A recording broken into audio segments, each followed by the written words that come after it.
Hard to hear.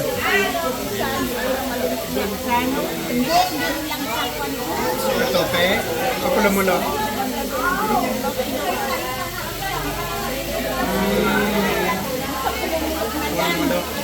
Yan ang masulong mo.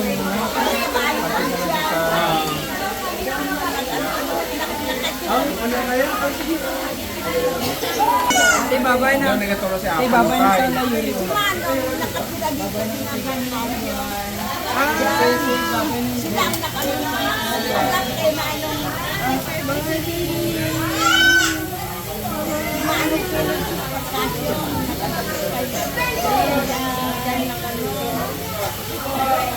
Doon nakatara si Apong na kaya sila nag-meet. So dito sa Baguio talaga. So they met here because my grandfather was living in the Parcasio's residence here while he was teaching in Jensen as a teacher. So he would ride his horse going back and forth. Horse? No car? No, Or, no car. No car? That was Horse? 1930s. Horse. Yun, Apong. Anong taon na yun? Bago pagyera ng Hapon na. Yeah, before the war. So maybe in 1930s. So he's still a young man at that time. Matapos na ang hipon ng mga hapon na Hindi, 1948 si Mama. Yan, napanganak na eh. Si Apong, si Apong na 46. 45 lang ang war eh. Before the war pa.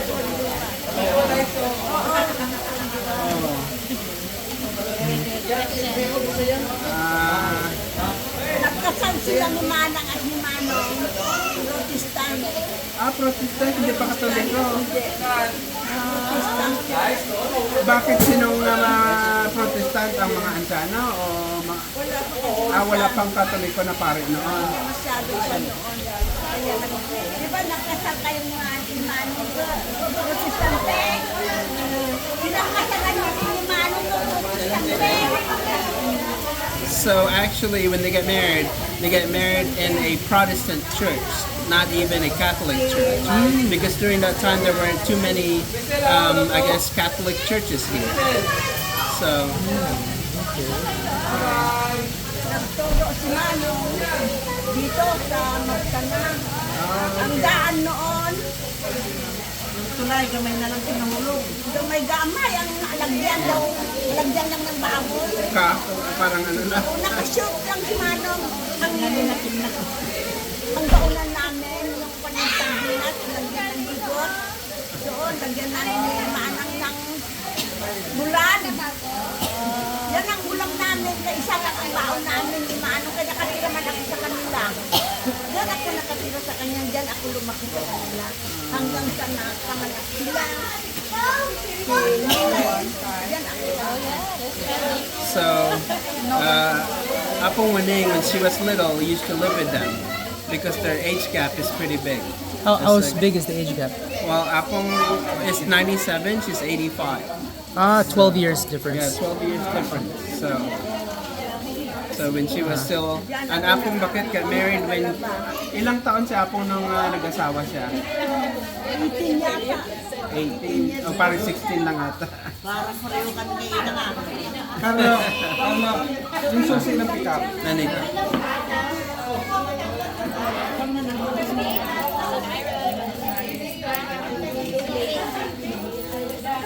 So what can they tell about their parents maybe? Anong matandaan niyo sa parents niyo, kina Apong Ikong at si Apong anong mga memory niya sa kanila? Kahit sa kamulang bahay lang kami nila ako mula kahit kailangan. Isa lang kami sa mulaing bahay nila. Nakatulog na siya sa yan na nakatahik-tahik man tayo sa mga bahay. Ganyan ang So Apong was a seamstress. To make money, to make ends meet, that's what she used to do. She used to make dresses and things like that. Okay. Nakakalipas siya noon. May itong ginagawa na sinulid. May man siyang daw. And she used to make, like the yarn. I have to make the yarn by hand. Tagawakbat ako ng suton. Tagalimuman siya. Sinulit. Ginabalik siya. Nagbabalot ko siya ng tabato. Gabi. And then they would have tobaccos and plant those just to make ends meet. Did you discuss already how they met, Apong Lakay and Apong Baket? Yeah. Remember I was telling you that Apong Lakay used to live in a house here, one of the families, and then that's how they met in the barrio. So they met here in But the how did barrio. Apong Lakay end up here from Luzon? Paano na si Apong Lakay dito napunta? Parang government program na pinadala siya dito magturo. Ayan din ang hindi ko alam ang basa pa pero parang alam ko nagpakasinsimano yung tinira niya talaga doon sa kanila kaya dyan na lang siya nakira dyan. So the Parcasio family where he was staying is also from Tarlac. So they're from the same town. So that's Sila Manong at saka si Manong noon sa kanila maganda din. Magandang buhay nila talaga si Manong. Mayaman sila. sa Corano. Talaga silang pinakamayaman. Yniguez pa silang pinakamayaman. So before he came here, their family were already well-to-do in Luzon, but then he opted to come here as a teacher. So, but they don't remember exactly if it was one of the official government programs probably similar with my grandparents, how they ended up here in Mindanao. That's okay. Government program to settle the area Yeah. here because it wasn't very settled. Yeah. For how many years? Siya lahat ang matagal. Matuwan na ang Nasakit yung paa niya. 20 ako. Hanggang 20 plus. yan ang matandaan. Nakatinaw sila sa lampita. Anong tira pa sila sa mga Matagal sila sa lampita. Sila ang masinso. Marami silang nabiling lupa doon. Kalos sa kanila lahat yung lampita. Silang salon. Saglaon. Yan. Sila nagkano. Kaya doon ako nakatira. Nakabili sila ng mga patay. May tindahan sila. Maganda ang buhay sila dyan. and they moved to Lumpita. That's another barrio going up to the mountains. And then when they settled there, they lived there for I don't know how many years, but that's when they really, progressed financially. They were able to buy land, and then they had a business there. So then that's how they established themselves. Is Apong okay? Because she has some pain in her legs. Yeah, I think she needs to probably. Nagkakadito lang kami. Magpagaling kami ng buwan. Dala-dala ko man din sila. Wala pa sila. Sa lampita. Hinulap sila. Wala si Manong dahil nag-deliver siya ng kabaka. Tsaka palay. Sila lang andyan din kami sa baryo. Hinulap sila. Dito nagkasakit siya ako ng nervyos. Doon siya ka nagka-nervyos.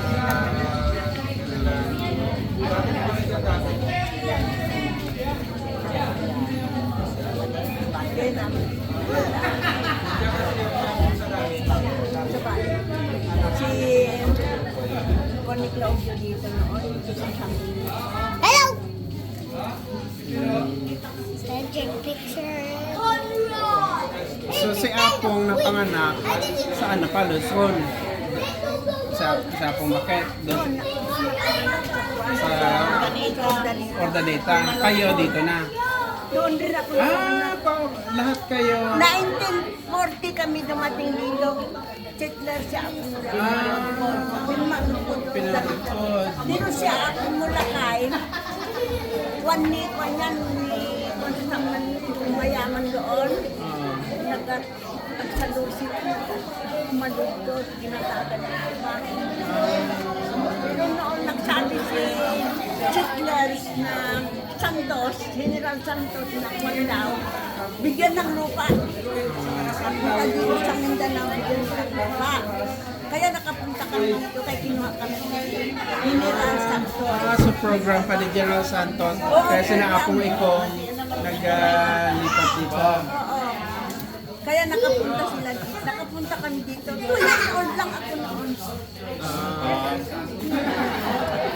Pero si Manang, pinaaral pa nila sa Cotobato. Nag-aral pa si Anciano sa Cotobato. Sa Cotobato pa noon. 7th grade. 7th grade. So she finished 7th grade during that time.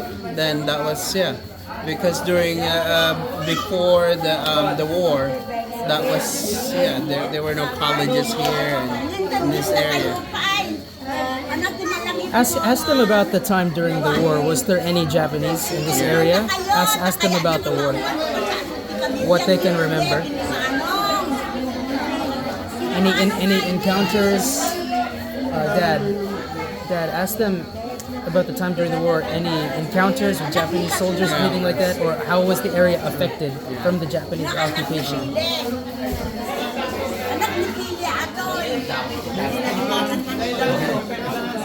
Matandaan niyo pa man.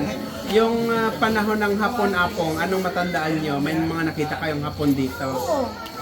May Hapon talaga. Nagbakwit kami sa taas ng bukid. Kasama namin. Doon sa Palampitak, pag ganun. Dito lang, may pantag namin. Manhon o. Doon kami sa pantag noon. Nang dumating ang hapon, ginawa nila ang mga makita nila na Pilipino, ginabayunitan nila sa may kitang-kita namin na. Di ba, Apong Waning, yung ikwento mo na sino gana yung nag-akit dyan sa bundok, kung may isang squad lang, Apong, yung dati gani na si Apong Yuning ba? Na sabing yung kinirog, i-akit doon. So yung may bundok doon sa likod doon. Magbaba sila, yung mga binaril nila na baka, ihawin nila, tapahin, wala nang asin-asin na, wala man kaming asin. Tapahin nila, magdating ang mga hapon, halang takbo sila pataas sa bukid. Taray na tiniro, yung tiniro ng kanin, dala sa plato hanggang doon sa pagluman ng istasyon namin. Sa dito sa baba-baba, sa dalawa sa taas, pataglo na doon sa bahay-bahay namin. Sa Apong noon, nakagawa kami asukal. Yung papaya, kayo maraming papaya. Yan ginaluto niya, magawang asukal. Yan ang ulam-ulam namin. So they would have encounters with the Japanese, and what they would do sometimes is the Japanese would, I guess, kill some cattle, and what the locals would do is they would just get the meat before the Japanese would come, and they had no salt, so they would just get the meat, and then even when they're cooking, and then once they hear Japanese are coming, then they would run to the mountains with everything. So they would steal Yes, before the supplies or Japanese what? would come, because Okay, were there any American soldiers in the area? Ask about that. Any American soldiers? Nakabula man yan. Yan yung sabon namin sila nakalabas si Manang. Sa taas kayon nila niya. Because I know that Lulu Celso went with American soldiers, so ask about that. Kita namin yung pataas nila yung tao na bayonita. Makita mo. so the stories about Japanese, tossing babies in the air and then using a bayonet, they experienced that. They saw that. So Okay. Ask about now any encounters with American soldiers at all, or at all, or no? Dad, you can ask that. Go ahead. she's gonna go pee. Well, Apong Waning can continue. We'll continue with the. May mga nakaabot na dito Apong na mga American soldiers na o hindi niyo nakita dito. Nothing here. Wala. Nothing here. Hapon lang nakaabot dito. Japanese here. Okay. Nung umalis ng hapon, Kaya saka na kami nakababa. Ay, nagbagong buhay na kami. so there were no Americans coming here, but Right, I but guess Japanese that's at the end of the war, so they Right. all just left, and Okay. then all the locals were able to come back to Okay. their farms. All right. Yeah. Diyan rin nag-ano na sila Manang sa Lampitak Saan si Apong? buhay nila. Nag-ihi siya.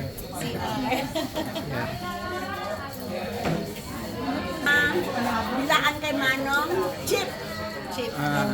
So they used to call Grandpa the Chief because he was like the head honcho. Ano ang inikilalang kundang leader sa pinagsaang walo.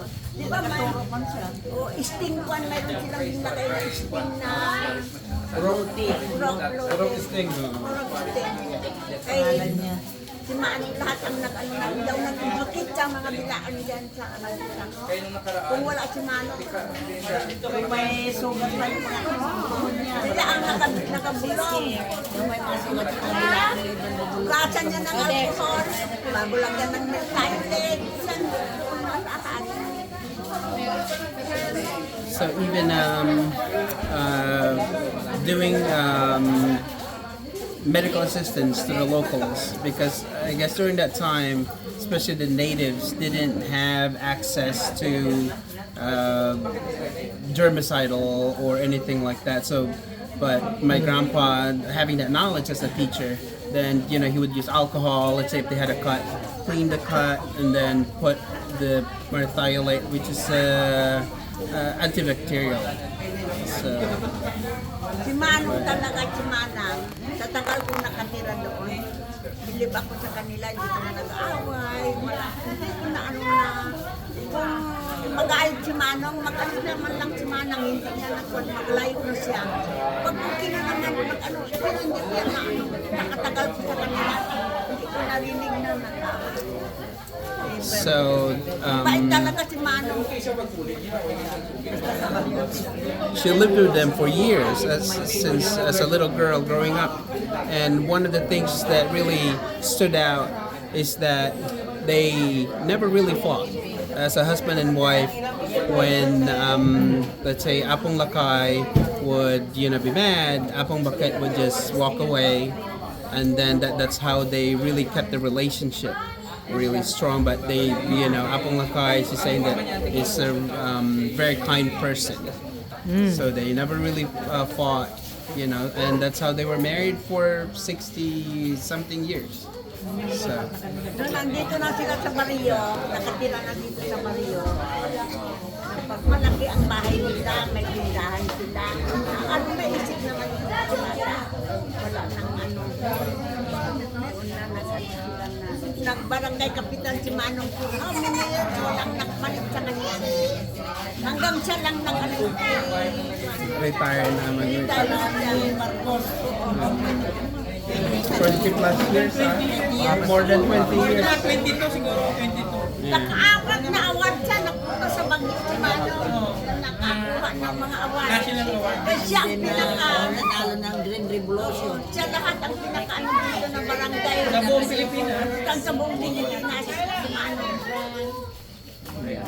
So he was the barangay chieftain, basically, or they call barangay chairman, for over 20 years. And that's basically unheard of because nobody really challenges him because the people loved him so much in this town that nobody even dares to run against him, right? Yan lahat sa kanila nag-utang, nag-pira, ano ito yung may sakit. Si Manong siya ka ng pride, pang pira ng tao siya magbayad sa doktor. Yan. So whenever somebody would be sick, he would bring them to the hospital, and if they don't have money, he'll pay for the bill from the hospital bill. Si Manong mayaman sila. Pero lahat yan din nagagalit kung minsan si Manang. Pero wala lang kay Manong ba? Sabi niya lahat inaano na nandito sa mga tao.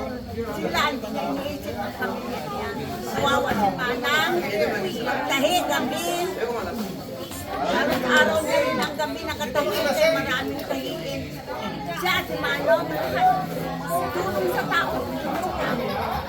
Lagi siya, kaya hindi nagmayaman si Manong dahil So Apong has just that nature of always wanting to help everybody in the town.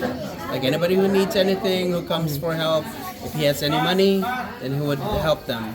And then Apong Baket is the one would be sewing until past midnight to try to make money, selling clothes and things like that. So she was more the business person, and Apong Lakay would be, well, he was a politician. So, but then he helped everybody in the town. Walang nakapalit kay Manong. Mabait siya pero strict ko. Yeah. Yeah, they were. Lasing. Yeah. Yeah, they were born here, or they also came here from Luzon. They came here. They actually came here. What was the reason again they came here? Because of the General Santos, the government had a program. They wanted to.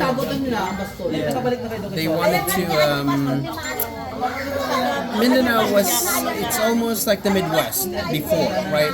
It's sparsely populated, so the government from Luzon wanted to send farmers in this area to kind of colonize, if you want to call it that. But so they had that program, and then their family, Apong Ikong, came here because the promise was if you come to Mindanao, they would give you 12 hectares per family. A So lot you of would have a land. land. Okay. So then they came to Mindanao, they came in this area, and that's how they settled here. But Apong Lakay was a teacher.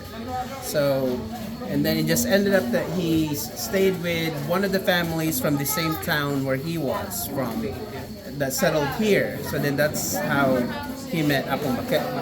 Okay. Any last closing, like any like really interesting stories that they want to say? Yeah, ask like any last stories that they really want to. Any any gossip Or advice. Gossip, advice, okay, anything. Yeah. So, Go ahead. last na anong mai-advise nyo sa mga apo nyo for happiness at saka long life? Anong mai-advise nyo? Sa akin lang, hindi ko man sa pang-ano no. Kaya ako, mga anak ko, okay man sila, walang nag-ano. Yan lang ano. Nag-ano na hindi magkakasundo. Yan lang ang aking sano, dapat magkasundo. Talaga sila yan ang inaano ko. Kaya sabi, kailan ko kaya sila maano, si TC ang aking maano sa kanila ba? Ginawa ko ng lahat kay TC. Gusto kong gawin para magkasundo lang sila. Wala again. Sabi ko kulang pa ang panalangin ko sa kanila.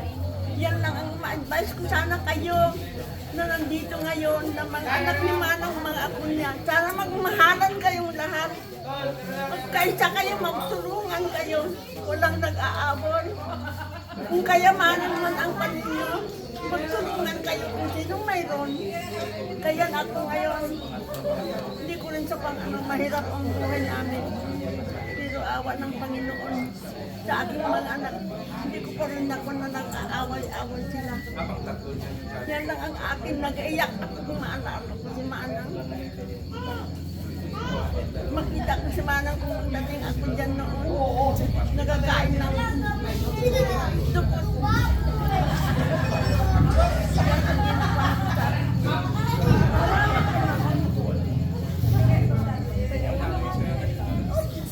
So Mag-uwi ka na. Ginaistorya ka pa ng mag-uwi na lahat ng mga apo. Bukas, gawin na, ganit ako punubigan. Lagay ka mamaya sa newspaper. Kaya da, maamanda ka mo. Na di ka bigyan mo, di pa isay kinimaano. Hindi kayo kinimaanong ko na nagsingkot ni Manong So, the advice from her is that really what I want to see is that everybody in the family to just be together without any arguments, without any so that's her wish for the family, that she doesn't want to see anybody fighting, that from her staying with them, growing up, and the love that she saw in the family growing up with Apong Lakay and Apong Baket, and how when they were growing up, they were one family. And then what she wants to see is that for them to be united again.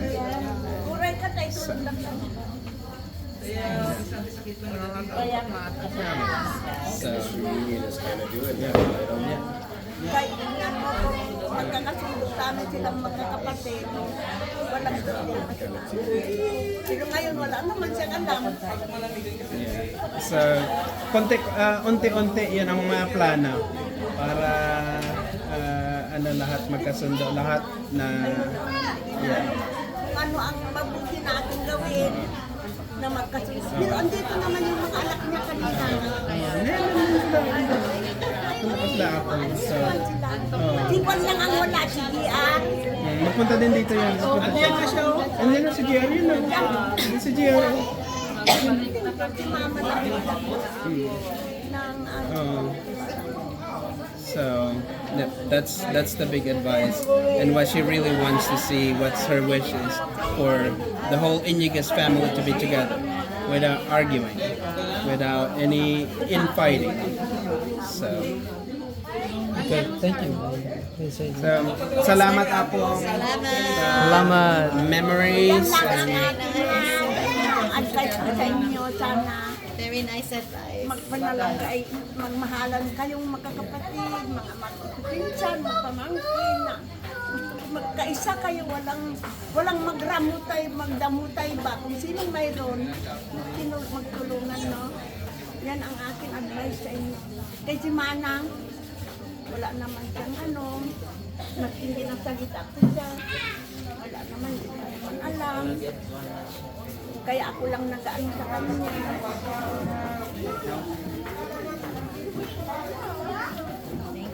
Thank you, Apong. Thank you. It's very nice. Ma-advise ko sa inyo, ha? Love niyo si inang niyo, apong niyo. Nilabda ka kanila kita apong niya, kaagad ng bigadan. Labdaw nila ikaw ng mga apong mo. You want to translate that last part? Di na si Clyde ha, wala na. Nandun nag-inom Apong. Your dad, translate that last part for me. Ni Clyde. Clyde. Ay, kilala ka ako. Oh, ay kilala mo siya? Sino po ang pangalan ko? Ninunagan na. Ninunagan na. Dad, you want to translate that last part that she said? I didn't hear it right. Ha? But we'll watch the video. So, we're good? So nga eh. Yeah. Okay.